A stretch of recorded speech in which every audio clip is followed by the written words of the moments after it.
Bonjour à tous, on se retrouve aujourd'hui pour parler d'un sujet un peu particulier qui est quelles pierres peuvent aider les enfants hypersensibles à gérer leur hypersensibilité.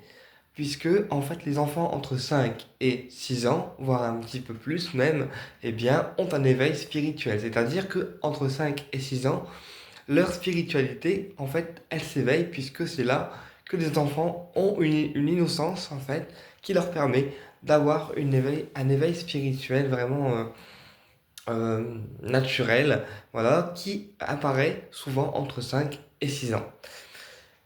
Et du coup, comme ils sont sensibles au monde spirituel entre 5 et 6 ans, et bien c'est là qu'ils développent une hypersensibilité.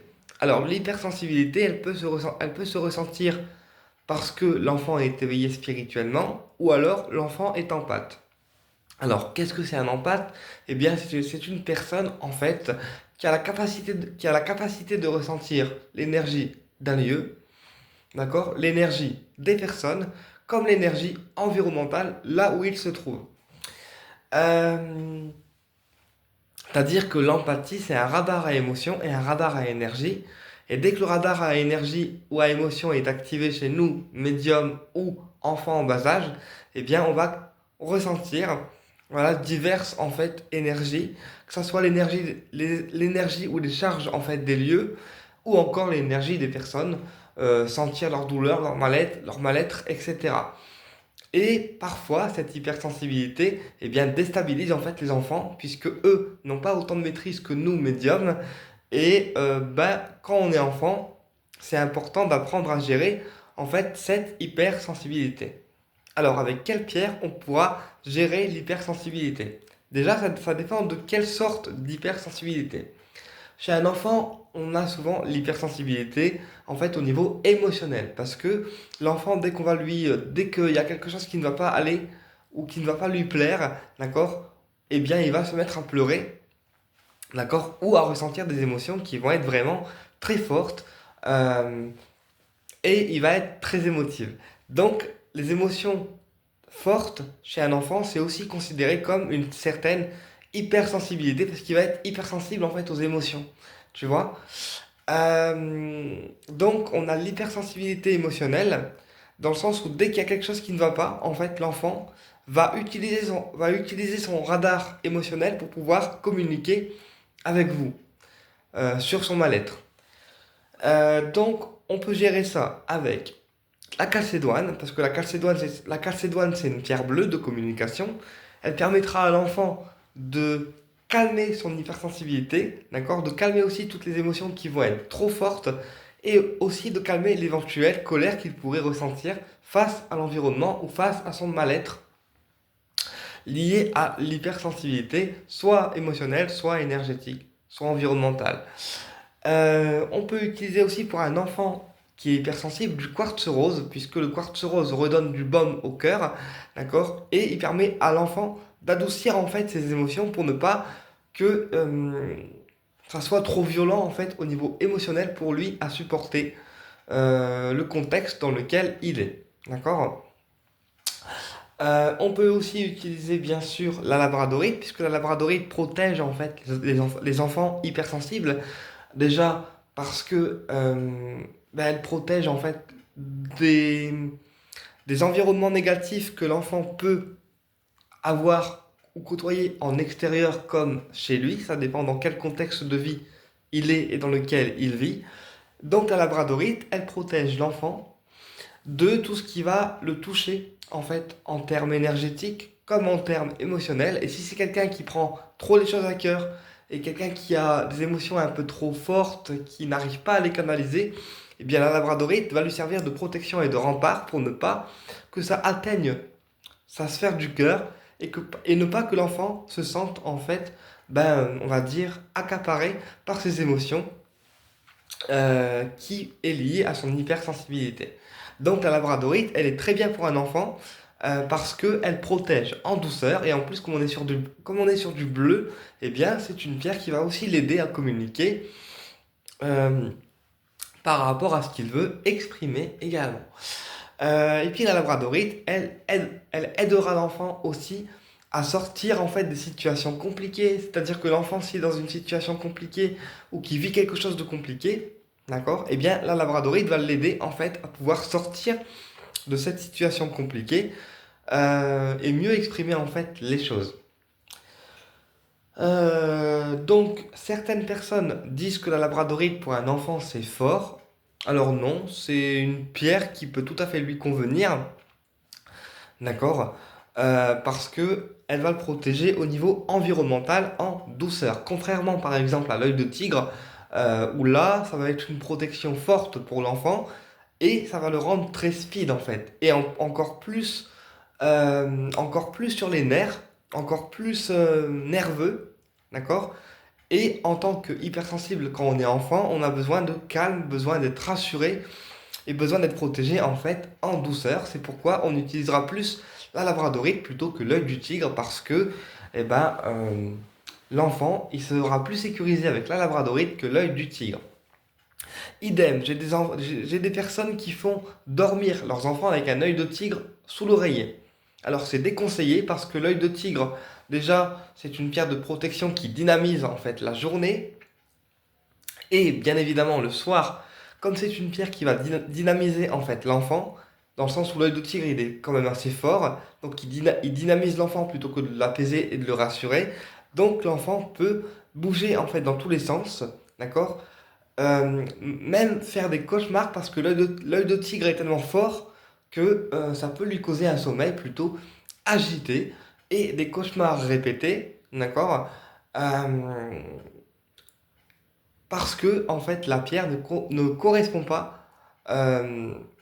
ne correspond pas pour apaiser le sommeil. Donc l'œil de tigre, il est souvent utilisé plutôt pour les personnes âgées en nocturne pour, par exemple, soulager les douleurs articulaires. Voilà, quand on a des douleurs articulaires au niveau des os, des jambes, des bras, de la tête, des mains, enfin un peu partout, eh bien l'œil de tigre est utilisé en nocturne avec la malachite pour apaiser vraiment les douleurs physiques du corps et énergétiques également en profondeur. Mais encore une fois, il faut supporter l'œil de tigre. Donc voilà, il y a des personnes qui supportent l'œil de tigre, d'accord? Et il y a des personnes qui ne supportent pas. Et en effet, en fait, pour un enfant, l'œil de tigre, on va complètement éviter parce que c'est pas une pierre qui va l'apaiser au niveau du sommeil. Donc, pour un enfant hypersensible, on conseillera plus du quartz rose, d'accord? Quartz rose pour l'aider à dormir, ou encore l'angélite, d'accord, qui est une pierre qui est reliée en fait aux anges et qui va du coup apaiser l'enfant et en plus le connecter avec les anges et les guides spirituels, ce qui provoquera du coup pour l'enfant des rêves qui vont être lucides et des rêves qui vont être prophétiques en fait. Ça ne sera pas des cauchemars, ça sera des rêves lucides qui vont être plutôt lumineux en fait. Alors qu'avec l'œil de tigre, eh bien, ça sera des rêves qui vont être beaucoup plus cauchemardesques et un sommeil qui va être beaucoup plus en mouvement, en fait. Voilà, perturbé. Donc voilà, ça c'est un deuxième point. Et puis pour un enfant hypersensible, ce qui est bien aussi en protection douce, eh bien, c'est une aventurine. Alors l'aventurine verte, eh bien, c'est une pierre qui est connue pour résoudre en fait les soucis de peau comme l'eczéma, le psoriasis, d'accord? Mais pour les enfants, on peut aussi leur conseiller une aventurine parce que, eh bien, ça va les protéger aussi de l'environnement négatif, d'accord? Qu'ils peuvent avoir dans leur environnement et ça va aussi les protéger du regard des autres. Parce que quand on a des enfants qui sont hypersensibles et qui ne s'acceptent pas comme ils sont, ou qui sont parfois un peu colériques, eh bien ça protège l'enfant déjà de tout ce qui peut être négatif pour lui. Et ça le protège aussi du regard des autres. Si vraiment il a un mal-être intérieur, ça peut aider à le protéger au niveau psychologique en fait du regard des autres. Voilà. Et puis aussi pour un enfant qui est hypersensible au niveau environnemental, eh bien on peut conseiller également l'amazonite. Donc l'amazonite, une pierre verte qui est connue en lithothérapie pour apaiser justement les nerfs, calmer les personnes speed, et c'est aussi une pierre de joie et de bonheur. Donc l'amazonite, eh bien elle va protéger l'enfant également, puisqu'elle a aussi des vertus de protection au niveau de la lithothérapie contre les énergies négatives et les ondes électromagnétiques. D'accord? Donc, une amazonite verte, d'accord, va parfaitement protéger l'enfant du contexte extérieur et va aussi le rééquilibrer au niveau des émotions pour pouvoir qu'ils soient en équilibre émotionnel, d'accord? Et comme l'amazonite va interférer sur les énergies négatives des lieux ou des personnes, suivant ce que l'enfant côtoiera en termes énergétiques dans son environnement, eh bien ça va le rééquilibrer également et lui former une petite protection en plus. Parce qu'il ne sera pas impacté par le mal-être des gens ou le mal-être environnemental euh, s'il ressent fortement l'énergie des lieux ou des personnes. Ok. Euh, donc voilà, l'Amazonite, elle peut tout à fait convenir à un enfant.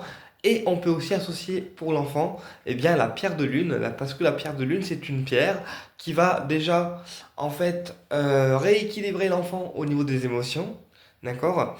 Et qui va lui ouvrir aussi des intuitions, en fait. Donc, elle va aussi l'apaiser, donc elle calmera aussi son hypersensibilité, tout en le laissant en fait ouvert aux intuitions.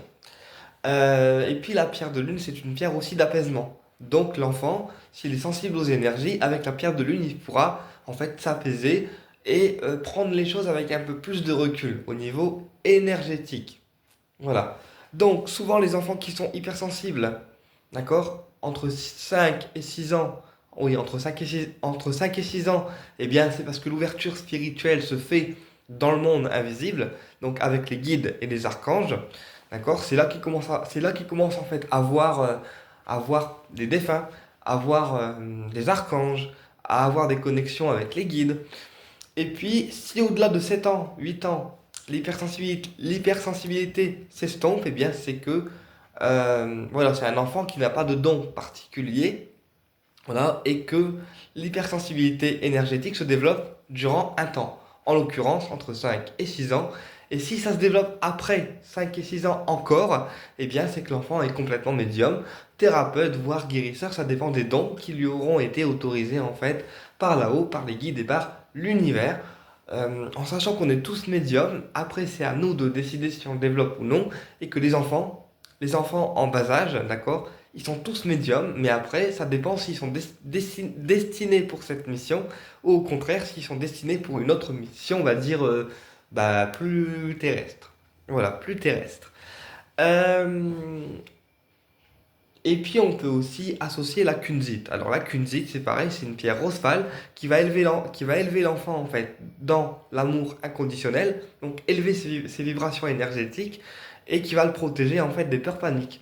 Donc s'il y a un enfant qui a un mal-être intérieur et qui a des peurs paniques ou des crises de pleurs qui sont vraiment très fortes, d'accord, qui sont voire même incontrôlées, et bien la kunzite pourra le protéger en fait au niveau émotionnel en lui procurant amour, d'accord, et en le protégeant des peurs, paniques qu'il pourrait en fait avoir. Voilà. Voilà à peu près toutes les pierres qui sont conseillées pour un enfant. Et on peut également mettre pour le sommeil pour un enfant de la célestine. Célestine, une pierre bleue qui va en fait le pousser à la communication en douceur et favoriser aussi la détente et un meilleur sommeil pour l'enfant. Donc ça, c'est toutes les pierres qu'on peut mettre pour un enfant, on va dire, hypersensible pour aider à gérer en fait cette hypersensibilité. Eh bien écoutez, j'espère que cette vidéo vous a plu et je vous dis à bientôt pour une prochaine vidéo.